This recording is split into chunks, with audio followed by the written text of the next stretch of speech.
Knowing when to press an engagement in Rainbow Six Siege can be tough, especially if you're a roamer.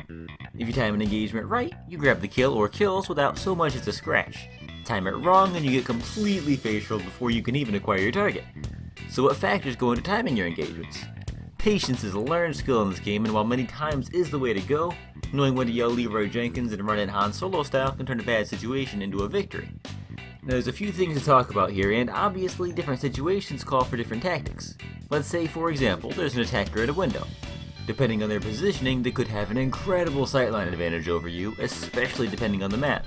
Places like Skyscraper and Checkpoint have rappel positions placed further back from windows, which can make it particularly difficult to acquire a target quickly. In situations like this, I find it's a good idea to bait them into thinking the room is clear. Read a book, grab a snack, just don't make a sound. Wait for that sound that means they're rappelling through the window, and then pounce. Now let's say a teammate near me gets down by Kavira. If you're pretty sure they don't know you're there, patience. We all know what Kavira's next move is, and we can tell pretty easily by our teammate's animation when Kavira starts interrogating. Get into a spot where you can't be seen but are close enough to peek, and just wait for it. Press your marker advantages. If you're in a situation where it'll be a one-on-one fight and your opponent has just been marked, press that advantage. You know where they are, and so there literally cannot be a more opportune moment to strike than right now. It's always helpful if you have teammate callouts too. If possible, try to find out if they're standing, crouched, or prone so you can acquire a target as quickly as possible. Always pay attention to how many rounds your enemy has just spent. If they've unloaded most of a clip, or you hear them start reloading, peek. He's out, right?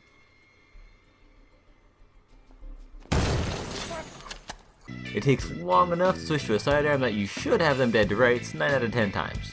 If you have an enemy in your sights, say out of a window peek, and they don't know you're there, make sure you have the shot lined up before you fire, unlike this. There was plenty of time to line up a headshot here, but I fired too early and the Ash got away with only a couple bullet holes instead of in a body bag. If you have a fuse on your team, time your peeks to coincide with their fuse charges. The enemy will more than likely need to leave cover in a hurry, and you can get some super easy kills this way. Masking sounds with other sounds is a good way to breach a wall or a ceiling tile without it being noticed. Here I masked my hammer breach with my grenade and managed to drop down on the pulse. He still should have had me, but I'll take it. If it's 2v1, you can afford to be patient, depending on the time left. Line up a couple of different angles and figure out exactly where the enemy is. They'll either make a mistake and peek at you, or they'll get gunned down because they have too many angles to watch. If defending, cover as many angles as you can with the two of you. Many times they'll let the clock burn down way too much and you'll hear them coming. If you've been jumped by someone unexpectedly, but you outnumber them, create as many lines of sight as possible. This is pretty easy to do with Sledge. The enemy will either get nervous and bail, or you'll get them through an angle they didn't know you had. If you have to rush an engagement that isn't ideal, narrow down their lines of sight as best you can. If you can create some short 1v1 scenarios, it'll give you a much better shot at pulling it out. Now Glass is a particularly difficult operator to combat, especially with his recent buff.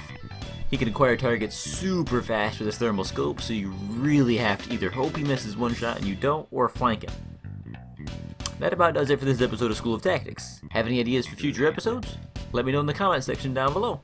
Subscribe if you liked this thing you just watched, and if you didn't, make sure you tell your friends that I suck. And as always, thanks for watching, I do hope you enjoyed, and I will see you next time. Bye bye.